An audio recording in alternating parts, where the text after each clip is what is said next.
Bismillahirrahmanirrahim. Assalamualaikum warahmatullahi wabarakatuh. Allahumma sholli ala Muhammad wa ala ali Muhammad.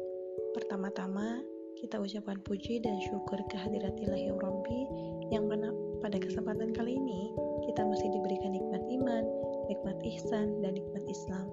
Sholawat serta salam mari kita panjatkan kepada junjungan Nabi besar kita Muhammad sallallahu alaihi wasallam. Oke, bagaimana nih kabarnya anak-anakku santri dan santriwati MTS As-Sakinah di Ramadan hari ke-11? Insya Allah masih semangat ya puasanya, ibadahnya, walaupun di Ramadan kedua ini kita masih di rumah seperti itu. Nah, pada kesempatan kali ini Ibu akan membahas tema tentang fokus menggapai cita-cita. Sebelum Ibu membahas ke inti materi, Ibu akan terlebih dahulu mengajak teman-teman untuk mengetahui kenapa sih tema ini harus dibahas. Emang penting ya membahas tema ini. Nah, sebelum ke materinya, Ibu akan mengajukan beberapa pertanyaan. Selama ini, apakah teman-teman santri dan santriwati MTS As-Sakinah kebingungan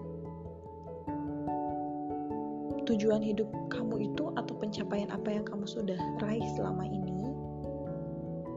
Selalu merasa terjebak dalam situasi apapun, atau kamu merasa hidup kamu tuh tidak berjalan sesuai dengan harapan, bahkan usaha yang telah kamu lakukan.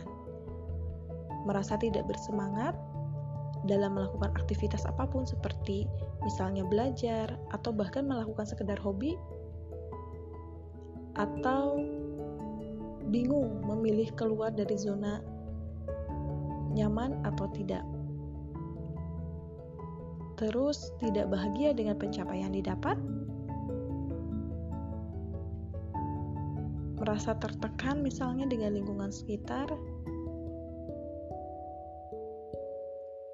Nah, dari pertanyaan-pertanyaan itu, apakah kalian merasa apa yang ditanyakan tuh kok aku banget ya? Nah, yuk kita bahas dan nanti akhirnya berlanjut ke kenapa sih pembahasan fokus mencapai cita-cita itu perlu disampaikan. Nah, anak remaja sekarang ini memang pada fase dimana kebingungan, galau, memilih antara misalkan mau melanjutkan ke SMA mana setelah dari MTS ini, mau ke SMA kah, MA kah, SMK, atau ke sekolah kedinasan atau kekhususan seperti itu. Ini hal yang wajar ya dihadapi usia memasuki remaja. Ditambah lagi selain kebingungan, akhir-akhir ini anak remaja itu sering banget membahas tentang kesehatan mental, seperti misalkan insecure, self-harm, self-love, toxic relationship, ghosting. Bahkan ya yang akan kita bahas hari ini itu tentang kebingungan, kegalauan, bagaimana fokus untuk menggapai cita-cita. Ini menjadi tanda tanya besar nih teman-teman. Kenapa anak-anak muda sekarang itu lebih senang membahas tentang dirinya sendiri, keakuan, tentang egosentrisnya, tentang apa yang menjadi pusat perhatian pada dirinya. Bagaimana bisa menggapai cita-cita untuk mendapat kemanfaatan untuk lingkungan, untuk orang lain, bahkan masalah-masalah untuk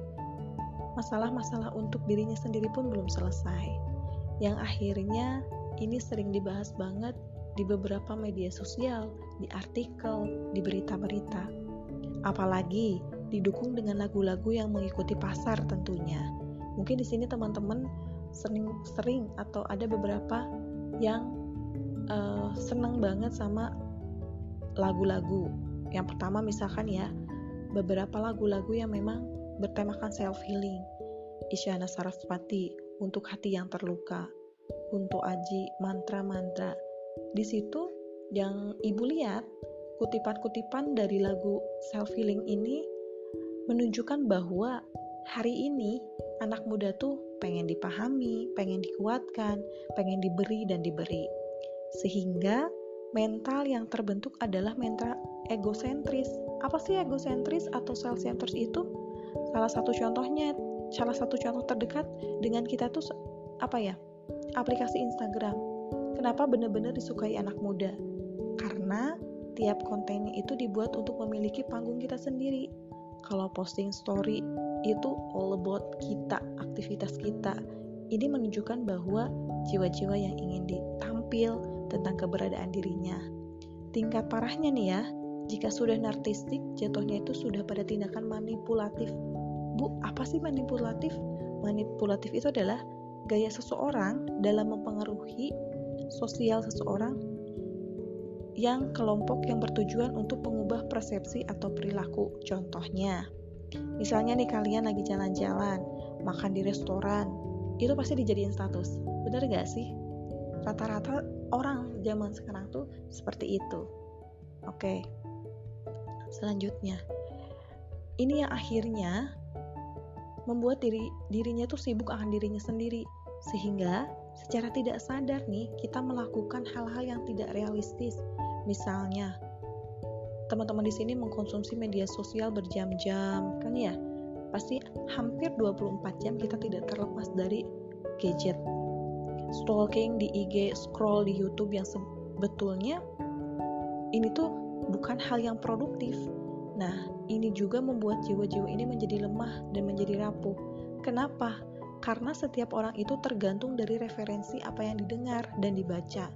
Kalau misalkan nih teman-teman di sini sering membaca dan mendengarkan hal-hal yang galau, secara tidak sadar kita terbentuk menjadi pribadi yang ketika ada masalah sedikit ngedrop, ada yang tidak sesuai dengan harapan kita, sedih banget, gampang baper dan sulit untuk toleransi terhadap orang lain. Ini yang membentuk generasi yang dikit-dikit protes gitu ya. Bagaimana mau berkontribusi atau mau fokus terhadap cita-cita kalau misalnya kita saja masih sering galau, baper, tidak toleransi terhadap aturan. Nah, ini salah satunya. Padahal ya, Allah itu menciptakan kita dengan bentuk yang sangat sempurna, seperti dijelaskan dalam Al-Quran surat Al-Anbiya ayat 105. Dan sungguh telah kami tulis dalam Zabur setelah tertulis di dalam Lauhul Mahfud bahwa bumi ini akan diwarisi oleh hamba-hambamu yang soleh. Nah, ini menandakan bahwa Allah itu akan mewarisi orang-orang yang soleh. Itu orang-orang yang terdepan dalam ilmu pengetahuan, orang-orang yang terdepan dalam teknologi, orang-orang yang manajemen dirinya bagus. Lalu bagaimana sih caranya supaya bisa keluar dari fase remaja yang galau, yang masih kebingungan menentukan pilihan, itu gimana? Dan sulit untuk membuat keputusan.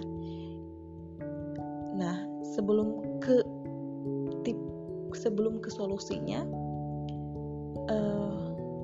ibu akan kita analisis terlebih dahulu apa sih yang membuat jiwa muda itu tidak mampu membuat keputusan. Yang pertama itu ada jiwa yang tidak bebas. Jiwa yang tidak bebas. Yang kedua, tidak percaya terhadap kelebihan yang dimiliki. Yang ketiga itu adalah hawa nafsu. Oke?